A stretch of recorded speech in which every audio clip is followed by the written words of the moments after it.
دنیا کی ہر شے اللہ رب العالمین کی تابع ہیں۔ ویسے تو ہر دن اللہ کا ہی ہے، لیکن اللہ تعالیٰ نے کچھ دن، کچھ راتیں، کچھ مہینے مخصوص کیے ہیں جن میں عبادت کرنے کا ثواب زیادہ ہوتا ہے اور دعا قبول کی جاتی ہے۔ اس میں سے ایک ماہ رمضان ہے۔ ماہ رمضان المبارک دعاؤں کی قبولیت کا خاص مہینہ ہے۔ اس ماہ میں جس طرح دیگر عبادات میں خوب بڑھ چڑھ کر وقت لگانا باعث خیر و برکت ہے، اسی طرح اس میں دعاؤں کی بھی کثرت ہونی چاہیے، اور آخری عشرے اور طاق راتوں میں تو مزید اضافہ ہونا چاہیے۔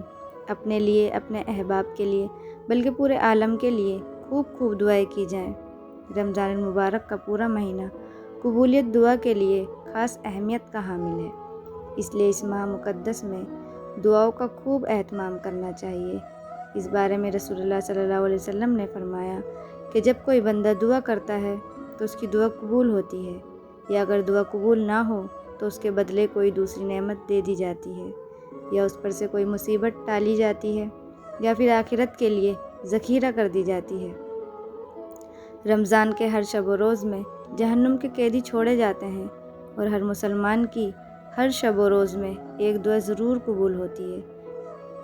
اسی طرح حضور اکرم صلی اللہ علیہ وسلم نے ارشاد فرمایا کہ 3 آدمیوں کی دعا رد نہیں ہوتی: ایک روزے دار کی افطار کے وقت، دوسرے عادل بادشاہ کی، اور تیسرے مظلوم کی۔ جب کوئی بندہ اللہ تعالیٰ سے نہیں مانگتا تو اس پر اللہ ناراض ہوتا ہے۔ ساری دنیا میں ایسا کوئی نہیں جو سوال نہ کرنے پر ناراض ہوتا ہو، یہاں تک کہ والدین بھی بچوں کے ہر وقت مانگنے سے چڑ جاتے ہیں، مگر اللہ تعالیٰ اتنا مہربان ہے، رحم کرنے والا ہے کہ جو بندہ اللہ سے نہ مانگے تو وہ اس سے ناراض ہوتا ہے۔ اللہ تعالیٰ سے دعا نہ کرنا تکبر کی علامت ہے، اور مانگنے پر اللہ تعالیٰ خوش ہوتا ہے، اور بندہ جو مانگتا ہے اپنی رحمت سے اسے عطا کرتا ہے۔ دعا اللہ تعالیٰ کی طرف سے ایک نعمت ہے۔ اللہ تعالیٰ نے اپنے بندوں کو دعا کی دولت عطا فرمائی ہے، اور دعا کی تلقین کی کہ مشکل وقت میں مجھ سے دعا مانگو۔ رمضان المبارک دعا کی قبولیت کا مہینہ ہے، اس لیے ہمیں دعا کی اہمیت اور اس کی عظمت کو سمجھنا چاہیے۔ اللہ تعالیٰ نے خوب عاجزی اور اہتمام کے ساتھ دعا کرنے کا حکم دیتے ہوئے فرمایا، تم اپنے پروردگار سے دعا کیا کرو، گڑ گڑا کر بھی اور چپکے چپکے سے بھی۔ واقعی اللہ تعالیٰ ان لوگوں کو ناپسند کرتا ہے جو حد سے نکل جائیں۔ اللہ تعالیٰ ہر حال میں دعا قبول کرنے والا اور مسائل و مشکلات سے نجات دینے والا ہے۔ جب بندہ اللہ کو پکارتا ہے تو اللہ تعالیٰ اس کی حاجت کو پورا کرتا ہے۔ دعا در حقیقت انسان کے لیے امید کی کرن ہے کہ اللہ تعالیٰ ایسا کرم والا ہے جو مانگنے والوں کو کبھی محروم نہیں کرتا، اور بندے کی ضرورت کو اپنی مصلحت کے مطابق ضرور عطا فرماتا ہے۔ وہ رحمان ہے، رحیم ہے، قادر ہے۔ اپنے دست دعا کے لیے دراز کرو، اپنے دامن پھیلا کر دیکھو، سچے دل سے اس کے در پر آواز دو، وہ ضرور سنے گا۔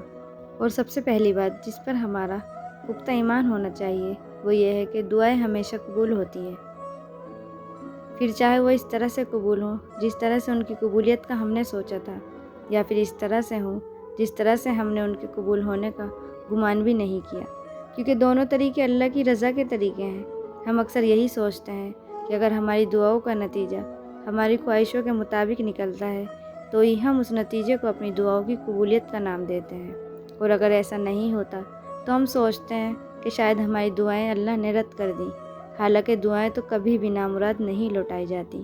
جو دعا جیسے ہمارے حق میں بہتر ہوتی ہے اللہ ویسے ہی اسے قبول کرتا ہے۔ جب ہم اللہ پہ مکمل یقین رکھ کر دعا کرتے ہیں تو اللہ ہمیں اچھے سے اچھا عطا کرتا ہے، پھر وہ کچھ بھی ہو۔ ہم کبھی کبھار اپنے لیے وہ چیز چاہتے ہیں جو ہمیں فی الحال سکون میں رکھ سکے، لیکن اللہ ہمیں وہ دیتا ہے جو ہمارے لیے آگے بھی سکون کا باعث بنے۔ ہم اکثر عارضی خوشیوں کی چاہت کرتے ہیں، لیکن اللہ ہمیں ہمیشہ کی خوشیاں دینے والے وسیلوں سے نوازتا ہے۔ تو آپ نے یہ نہیں سوچنا کہ اگر کوئی دعا آپ کے سامنے ویسے نہیں آئی جیسے آپ نے تصور کیا تھا تو اس کا مطلب یہ ہے کہ وہ قبول ہی نہیں ہوئی۔ وہ قبول ہوئی ہے، لیکن ابھی وہ آپ کو اس لیے نظر نہیں آ رہی کیونکہ آپ تکلیف میں ہیں، اور جب انسان تکلیف میں ہوتا ہے تو انسان حقیقت کو نہیں دیکھ پاتا، اور نہ ہی تب اسے ان فیصلوں میں اپنی بہتری نظر آتی ہے جو اللہ نے اس کے حق میں کیے ہوتے ہیں۔ تو بس صبر کے ساتھ انتظار کریں، کیونکہ اللہ نے ہر چیز کا ایک خاص وقت مقرر کر رکھا ہے، اور اس وقت پر آپ کو اپنی دعائیں دکھائی بھی دیں گی اور ان کے جواب آپ کو سنائے بھی دیں گے۔ بس آپ کو یقین رکھنا ہے کہ اللہ جو بھی کرے گا آپ کے حق میں بہتر کرے گا۔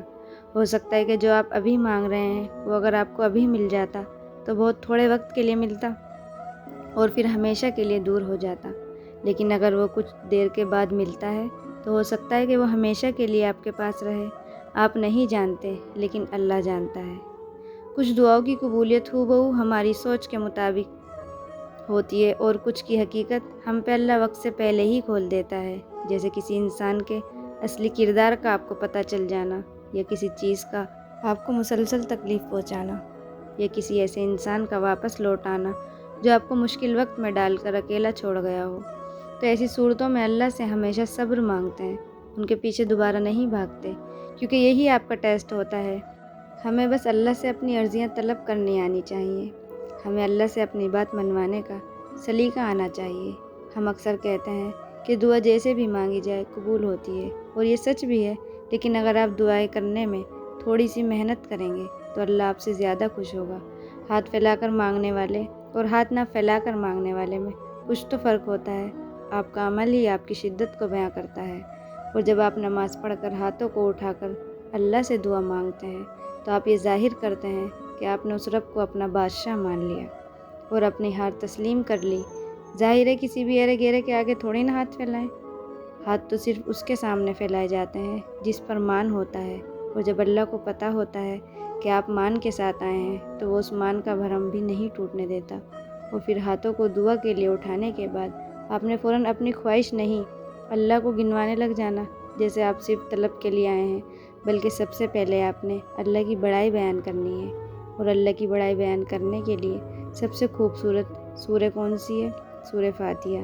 سورہ فاتحہ ہی ہمیں دعاؤں کے آداب سکھاتی ہے، کیونکہ سورہ فاتحہ اپنے آپ میں ہی سب سے بڑی دعا ہے۔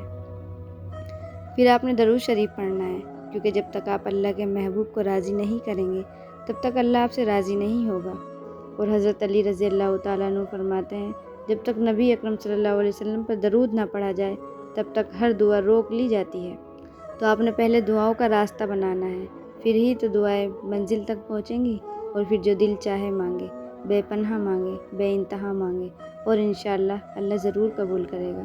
بس زندگی میں آپ نے کبھی بھی مایوس نہیں ہونا، کیونکہ دعاؤں کے معاملات میں جو بھی ہوتا ہے، جیسے بھی ہوتا ہے، اللہ کے حکم سے اور اللہ کی مصلحتوں سے ہوتا ہے۔